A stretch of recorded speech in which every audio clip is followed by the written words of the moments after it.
Imagine this. Cillian Murphy, the enigmatic Hollywood star, walks into one of Beverly Hills' most exclusive salons, his rugged, unkempt appearance a stark contrast to the luxury surrounding him. Months of living in the skin of a tortured, complex character have left their mark. Long, tangled hair, a scruffy beard, and clothes that scream anything but glamour. But little did the staff know, the man they looked down upon would soon turn their world upside down. As the whispers begin, the judgment is palpable. Their eyes scan him like a piece of furniture that doesn't belong. But here's the twist. They have no idea who he is. The moment they realize, everything changes. Trust me, you won't believe the transformation. Stick with us because what happens next will leave you utterly speechless. For months, Cillian Murphy had submerged himself so deeply into a role that it became more than just a performance. It was an all-consuming transformation. The character he portrayed was a man on the brink, a broken soul struggling with inner turmoil. To truly embody this tortured figure, Cillian went beyond typical acting. He became the character. His physical appearance morphed with every passing day. His beard grew thick and unruly. His hair hung down in tangled waves, and his clothes had the worn, neglected look of someone who had forgotten the world around him. Unlike many of his peers who might glance at themselves in the mirror during breaks between takes, Cillian had no interest in vanity. He wasn't merely pretending to be someone else. He was that person. His entire existence, both on and off set, was a dedication to the role. He gave up sleep, his usual habits, and even basic grooming just to stay fully immersed in his character's world. His colleagues on set couldn't help but notice. "Cillian, you're unrecognizable," one of them remarked. "It's as if you've become the character completely." But after months of this grueling commitment, the film was finally wrapped. The exhaustion Cillian felt wasn't just physical, it was a deeper weariness, a sense of having lost part of himself in the process. He knew it was time to shed the persona, to return to his own self. Yet, even as the final scene wrapped up, he couldn't shake the feeling that something was missing, that the man who had once been so alive had somehow faded into the background of his character. It was during this quiet moment of reflection that a fellow actor, seeing Cillian's state, suggested something unexpected. "You know, there's this place, the Atelier. It's the best salon in town. I think it's exactly what you need. Trust me, you'll love it." Cillian, though skeptical of the suggestion, couldn't help but feel a pull toward the idea. He wasn't the type to indulge in luxury or frivolous pampering, especially not in the state he was in. Yet, as the days passed, he found himself thinking about it more and more. Perhaps it was time. Perhaps it was time to reclaim the part of himself he had abandoned during the months of intense dedication to the role. So, in a rare moment of vulnerability, Cillian decided to give it a shot. When Cillian Murphy stepped into the atelier, it was as if the world inside suddenly stopped spinning, if only for a moment. His rugged, disheveled appearance clashed violently with the pristine environment. The marble floors, gleaming under the light of crystal chandeliers, only seemed to highlight the contrast. His worn jeans and scuffed boots, a far cry from the polished designer attire around him, sent an unspoken message to the room, the message of an outsider, someone who didn't quite belong. The moment his feet hit the floor, the atmosphere shifted. Whispers began, barely concealed behind oversized sunglasses and expertly styled hair. These weren't just murmurs, they were filled with judgment, curiosity, and a sense of superiority. To the patrons and staff, he wasn't a man. They reduced him to a curiosity, an oddity, someone who had no right to walk among them. Now, let's take a step back and think about the world these people inhabited. The Atelier wasn't just any salon. It was a temple of opulence, a place where the elite came not only for services, but to affirm their status. Everything screamed luxury, from the massive tinted glass doors that towered over the entrance to the golden accents glinting under the lights. The air was perfumed with the scent of imported candles, and crystal chandeliers sparkled as if reminding everyone that they were in a space meant for only the most deserving. But despite the luxury, something was missing here, wasn't there? Sure, it's stunning, it's exclusive, it's everything one might expect from a high-end salon in Beverly Hills, but at what cost? The patrons, draped in designer clothing and speaking in hushed tones, hardly noticed as Cillian made his way through the room. Their conversations, rich with talk of private jets and expensive skincare lines, seemed disconnected from the reality of the world outside. One woman, barely glancing at him, remarked, "I'm heading to Bora Bora next week. Private jet, of course." Another, champagne flute in hand, added with an air of superiority, "The new product line here is worth every penny, darling. You simply must try it." It wasn't just the people around him who stood in sharp contrast to Cillian. It was the way they viewed him. The moment he walked in, all eyes were on him, not with admiration, but with silent condemnation. His appearance, so far removed from the world of luxury they lived in, made him the subject of quiet ridicule. And it's in that moment, as the whispers grow louder, that we have to ask ourselves, how often do we judge others based on superficial qualities? How often do we pass silent judgment without even realizing it? As soon as Cillian stepped inside the luxurious salon, the atmosphere shifted. It wasn't just a glance, it was a full-on evaluation, a silent judgment that pierced the air. The staff exchanged uncomfortable glances, their whispered comments barely masked as he walked past. The receptionist's polished smile was forced, her well-coiffed hair an unmistakable symbol of the salon's upscale vibe. The moment her eyes fell on him, however, there was a brief flicker of uncertainty. "Can we help you?" she asked, the words hanging in the air, her tone betraying her doubt. It wasn't a simple question, it was an assessment.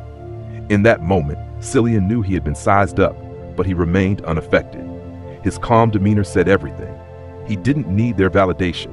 He knew exactly who he was, and that was enough.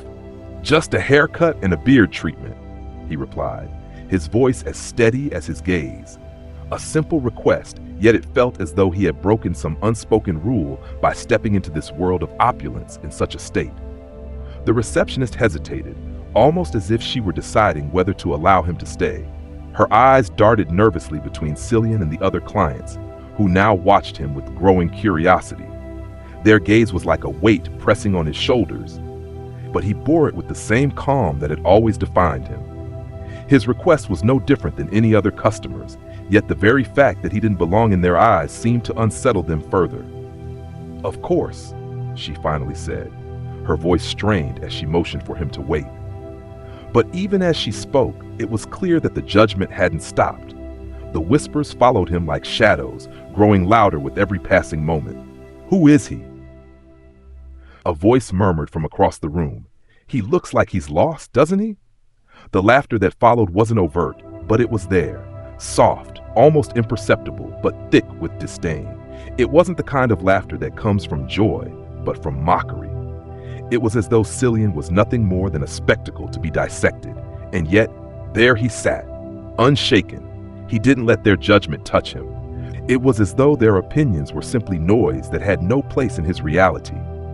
His stillness, his presence, was almost a defiance, a quiet rebellion against the social rules they had created in this world of wealth and exclusivity. They couldn't understand him, and that was precisely what unsettled them. They had expected him to react, to shrink under the pressure, but he remained a riddle they couldn't solve. As Cillian sat quietly, a sense of mounting tension rippled through the air. His calm, composed demeanor seemed to stand in stark contrast to the increasing discomfort around him. It wasn't just the looks anymore. Now, the whispers were sharper, filled with pointed criticism. He could hear the murmurs clearly, their venomous judgment hanging in the air, but he didn't let it show. "Is he really here for a treatment?" one woman sneered, her gaze sweeping over Cillian as if he were an intruder in a foreign land. "He looks like someone who wandered off a movie set." Her words were cold, calculated, as if his very presence in the salon was an affront to everything they stood for. Another client, her nails tapping against her glass with impatience, chimed in with a mocking tone. "This isn't a place for budget cuts." The cruel laughter that followed made it clear they didn't consider him worthy of their attention. But Cillian didn't flinch. This was nothing new. For years, he had been the subject of assumptions, judgments, and misunderstandings. He was used to it. What were a few more hurtful words from strangers who didn't know him? The real conflict began when Marcus, the stylist who prided himself on his own image, approached. His steps were slow, deliberate, as though he were walking toward a challenge. His eyes scanned Cillian from head to toe, lingering on the disheveled hair and unkempt beard. A barely concealed sneer played at the corners of Marcus's lips as he took in Cillian's entire appearance. "Well," Marcus said, adjusting his shirt collar with a flourish, "I think we have our work cut out for us." There was no mistaking the mockery in his voice. "I hope you're prepared for what we'll need to do here." Cillian met Marcus's gaze through the mirror, his expression unshaken. "I'm ready," he replied calmly, his voice steady and unruffled. He wasn't here to fight. He wasn't here to prove anything. He was here for a haircut, simple and straightforward. The staff exchanged uneasy glances, their unspoken judgments thickening the atmosphere. There was a shift in the room, and the laughter that had once been sharp now felt forced and awkward, like a defense mechanism. They were trying to assert control, trying to prove that they were the ones in charge, but it was becoming clear that the power dynamics were shifting. As Marcus began to work, his movements were far from professional. They were rough, almost vindictive, as if every tug at Cillian's hair was meant to remind him of his perceived place. "You know," Marcus muttered under his breath, loud enough for Cillian to hear, "we're going to need a lot more than just a trim here. I hope you brought the right credit card, because this isn't your average salon." The staff couldn't help but laugh, their chuckles echoing through the room like an eerie symphony. But Cillian didn't react. His gaze remained fixed on his reflection in the mirror, unbothered, as if the ridicule rolling off the staff had no power over him. His body remained relaxed, the image of serenity amidst the growing storm of discomfort around him. It was as if nothing could touch him, no matter how harsh the words or the actions. The tension in the salon had been building for what felt like an eternity. Judgmental whispers, sneers, and the palpable discomfort radiating from the staff and clients alike. Then, as if the air itself had decided it had reached its breaking point, the door to the salon swung open. The force of the door's movement seemed to ripple through the room, forcing everyone's attention to shift, their conversations dying in an instant. It wasn't just the door swinging open, it was the arrival of a new element in this already tense story. A figure entered, tall and imposing, with an aura that commanded respect. His attire was impeccable, every inch of him exuding authority. The silence that followed his arrival was deafening, suffocating even. This wasn't the usual scene at the Atelier, an upscale salon full of high-end clientele. This moment was about to change the course of everything that had happened up to this point. As the manager walked into the room, each of his steps seemed to resonate in the quiet, punctuating the awkwardness that had built up like a storm about to break. All eyes in the salon, once darting around in judgment, now turned towards him. Even Cillian, still sitting in the chair, seemed to pause for a moment, no longer just a mere figure among the judgmental crowd, but a focal point of something bigger. The manager's gaze swept across the room, and for the first time, the atmosphere shifted. The atmosphere in the salon was thick, heavy, with the silence that followed Cillian's departure from the chair. Each movement he made was slow and deliberate, as if every step he took was designed to leave a lasting mark on those around him. The whispers that once filled the room seemed to dissipate, fading into the background in the wake of his quiet but undeniable presence. It was no longer about what he wore, how he looked, or the judgments made based on those external factors. Now it was about something far more profound, his words. He paused, looking around the room, taking in the expressions of those around him. The staff, once brimming with arrogance and disdain, now stood motionless, as if they had been caught in a moment of self-realization. The clients, too, seemed to hold their breath, uncertain of how to respond to the sudden shift in the room's energy. The previously thick tension, so rooted in ridicule and exclusion, had morphed into something more uncomfortable: shame. "Take a good look," Cillian said, his voice calm yet firm, each word carrying weight. "What you see here isn't a reflection of status. It's a reflection of character. Judging others based on their appearance, on what they wear or where they come from, is a poor measure of who they truly are." He let the room fall into another long pause, giving his words time to sink in. True greatness doesn't come from the clothes on your back or the price tag of your haircut. It comes from how you treat others, especially those who have nothing to offer you in return. The words hung in the air, thick with meaning. The once glaring difference between the salon's luxury and Cillian's simplicity now seemed insignificant. The realization was palpable, a collective awareness that perhaps, just perhaps, their perspective had been wrong all along. Turning to face the manager, Cillian's gaze was unwavering, and his voice carried the finality of someone who knew exactly what he was about to say. "I'm not here for your apology. You've already shown me everything I need to know. Now, it's up to all of you to decide what kind of place you want this to be moving forward." The manager, visibly humbled and uncomfortable, nodded slowly. "We'll do better. We'll treat everyone who walks through these doors with the respect they deserve, Mr. Murphy." Cillian didn't respond. He didn't need to. The message had already been delivered. He turned toward the door, his actions speaking louder than any further words ever could. As he walked out, the salon, once buzzing with the empty chatter of exclusivity, felt still, colder, quieter. It was as if the very walls had absorbed the weight of the lesson they had just been taught. Outside, Cillian didn't look back. He wasn't someone who needed acknowledgement or recognition for his actions. As he made his way down the street, his steps measured, his gaze steady, he saw a man sitting on the curb with a sign reading, "Hungry. Any help appreciated." Without a moment's hesitation, Cillian approached the man, reached into his wallet, and handed him a generous sum of money. A simple, "Take care," was all he said, but the smile the man gave him in return was worth more than any material wealth. It was a quiet moment of connection, a reminder that even small acts of kindness have a profound impact. Cillian continued on his way, his actions louder than any words he could say. He was just one man, but the ripples of his choices would spread far beyond that moment. Back at the salon, a new sign had been placed at the entrance, gleaming in the sunlight. "Here, everyone is treated like a celebrity." Cillian's visit wasn't just a lesson for the staff. It was a wake-up call for everyone who witnessed it. His actions proved that true greatness is not defined by wealth, status, or appearances. It's defined by the depth of one's character and how we treat others, especially those who can offer nothing in return. The lesson of humility and respect would echo through the halls of the atelier for years to come, changing its atmosphere and perhaps the lives of those who walk through its doors.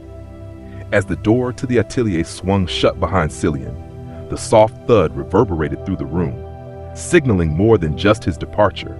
It marked a moment of profound change.